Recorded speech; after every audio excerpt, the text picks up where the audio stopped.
All right. So we're continuing what we learned yesterday. And if you remember, we're learning yesterday that the 3 weeks that we are commemorating now, the destruction of the temple and the exile that we've been in for almost 2,000 years, in its essence is really a good thing. And especially the number 3 is a good thing. And that's why we say last week, remember we learned, chazak, chazak, nit chazek, to be strong, strong will be strong, strengthens us. It says that these 3 also indicates the 3 lands that we are going to conquer in the days of the Moshiach. That God promised 10 lands to Abraham, and Joshua only managed to conquer 7 of them. And we've been waiting since then, which is, 3,000, almost 3,300 years ago. We've been waiting for the other three lands, which that's where Jordan is now, the Avar Yarden, or Jordan, on that side of the Jordan River. But meantime, we have to make the whole world into the land of Israel. What does it mean? That everything we do, everything we say, even everything we think should be according to what God wants. And that's what we just finished learning in Likkutei Torah, by means of controlling ourselves. The Rebbe said a lot of times, and it's very relevant today, it was always relevant, that how can we defeat all of our enemies, all of the non-Jewish enemies, the nations around us, how can we defeat them? So the Rebbe said every Jew has a little Gentile enemy inside. And if we conquer the little enemy inside of us, then we can conquer the big enemy outside of us. So how are we going to take over these 3 lands? Well, first of all, we have to realize that it's possible. And not only that is it possible, but it's certain that it's going to happen. So we have to not be small in our own eyes. And in order to do that, we have to realize, why shouldn't we be small? I mean, I'm one person against 9 billion people. How can I not be small? It says, yeah, but you're being created by God. And God is creating everybody else. And if you do what God wants, then you can be a conduit to control the whole world over the way God wants, not the way you want. And controlling the world, that's what really everybody wants. Everybody deep down in the world, every human being in the world, except for evil people, they want the world to go according to principles of morality and responsibility and kindness and building and love according to the Creator. The Creator is the creator, not the destroyer. So that's what it means, make here the land of Israel. Everything that you do, say, think, it should be according to what God wants. And that's why the temple was destroyed. The temple was destroyed in order to build something better, in order that we should realize that we weren't living according to true principles. Our paradigms and our priorities and our ideas of what right and wrong were in the wrong, they say the wrong perspective, or the wrong place, right? Like there's in jails, they have jails, and jails is like they have their own laws and their own conduct and their own, everything's just crooked. It's all, what people are willing to do for another muffin or something like that, or kill somebody, for a piece of candy, and the guy deserved it because he didn't give him his, he didn't move aside. All these crazy ideas that are only applicable in these, confined, forced situations. Well, that's what the world is. The world is like a confined, forced situation. It's like a big jail. It's not really real. And the reason why is because we refuse to see the truth, that it's a creation. The world is a big creation. And all the world say, yes, this world is bad, we got to go to heaven, heaven, heaven. And Judaism says, no, you don't understand. God is creating you right now, and the world is really a wonderful place, this physical world. And that's what it means, make Israel everywhere. The word Israel also means yashar keel, straight to God. The whole world just feels, hey, God is creating me. Maybe I should let him control. He knows what he's doing. Okay. Yeshlam, we can say that this whole idea of the revelation of the Moshiach on Tisha B'Av, in Mincha of Tisha B'Av, Kafi Shehi, one second, let me get my pointer over here. It says the Mashiach is going to be revealed on Tisha B'Av, Kafi Shehu Kashur, like it is in the service in the land of Israel. Right? Mashiach is going to bring all the Jews to Israel. We talked about that before. Mudgash Yoter and Parsha Shekorin and Mincha of the Shabbos, which is of Tisha B'Av, Shabbat Chazon.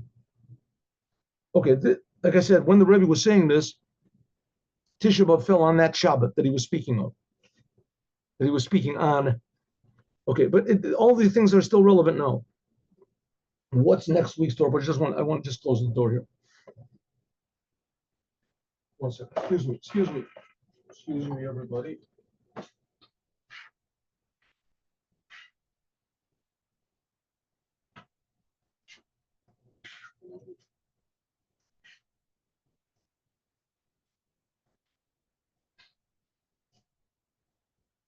Oh.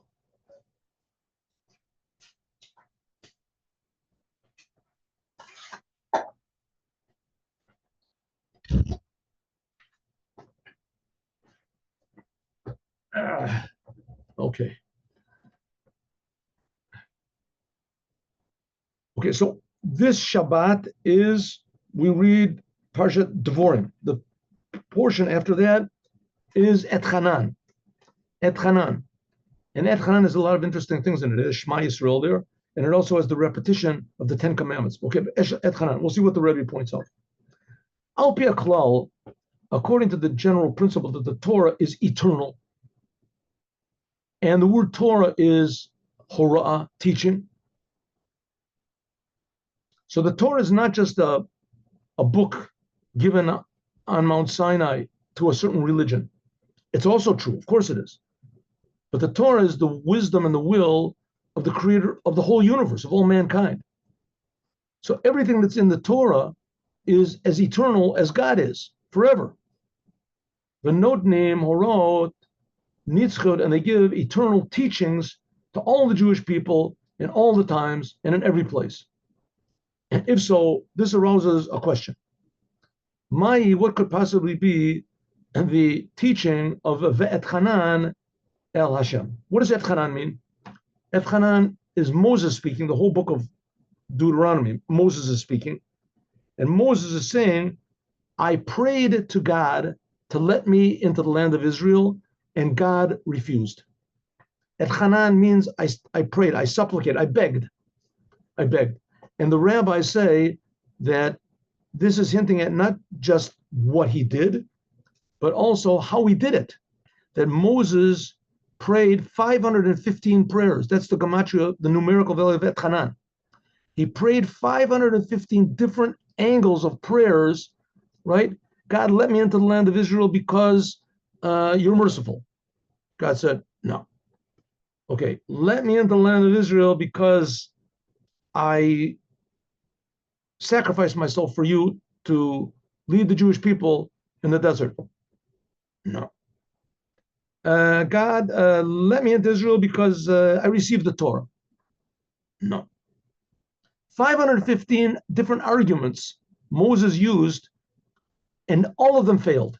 At Hanan, Tefillah Moshe, God, Moses prayed to God to let him into the land of Israel. Prayer and supplication, Shalom Kaimu, and it wasn't answered. We can say, okay, so whatever happened, let's not take it too seriously. He says, what do you mean? This is the Torah. You have to take every word of the Torah seriously. Every word of the Torah is an eternal message. Okay, yeah, except for that. That's sort of let's just pass over that. And you can't do that. The Torah is eternal. So what can we possibly learn that Moses, who was the holiest, most devoted Jew in history. I mean, maybe King David, right? The, had so many disappointments, Moshe, and so many enemies, and he fought so hard every instant of his life for the Jewish people, and all he wanted to do was, God, listen, God, let's just let me go in. After all, what is the land of Israel? It's just a boundary, right? It's just a line. You made this line. Let me go over the line. What's so big problem? I've been traveling in the desert 40 years. We've been traveling and walking and going and coming, going over lines and sand dunes and everything. So, one more is such a big deal for you, God. Let me go in. God said, no. That's one of the 515 arguments. What are we supposed to learn from that? If such a holy person like that, God refused, so what chance have we got? Moses had so many merits, right? And all he wanted was a little tiny thing to go into the land of Israel. What's the problem? No. If so, what is this? So what is it teaching us? Rebbe said the explanation is we can understand that the prayer of Moses, it remains tummy constantly. The prayers that Moshe prayed remain constantly powerful, and certainly they will be fulfilled. How much more so that the prayer of every tzaddik, which we can learn from says that every tzaddik, every righteous Jew, the prayers are always answered. How much more so prayers of Moses? And especially when it says tzaddik goes over Kodesh Baruch Hu Makayim, it says that a tzaddik decrees and God has to do it. How much more so the prayer of Moshe Rabbeinu? Maybe I'll tell you that story afterwards. Remind me 1 second. I'll remind you 1 second.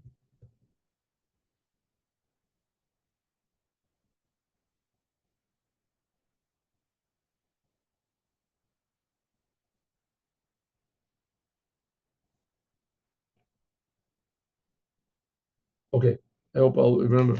Okay, ready? How much more so the prayer of Moses? That Moses, everything that Moses did, the tabernacle is eternal. It's standing there for eternal. Somehow or other, we're going to find the tabernacle that Moses made. How much more so his prayers to God should for sure be answered. And especially it says that Moses prayed Tov, Kuf, Tet, Vav, and he prayed 515 prayers. That's the number of Et Hanan. So we're saying these prayers, if so, they are eternal and they will be answered, no doubt about it. The prayers will be answered. Moshe's prayers for 100% are sitting there waiting for us to be answered. 1 second. Let me just make a short pause over here.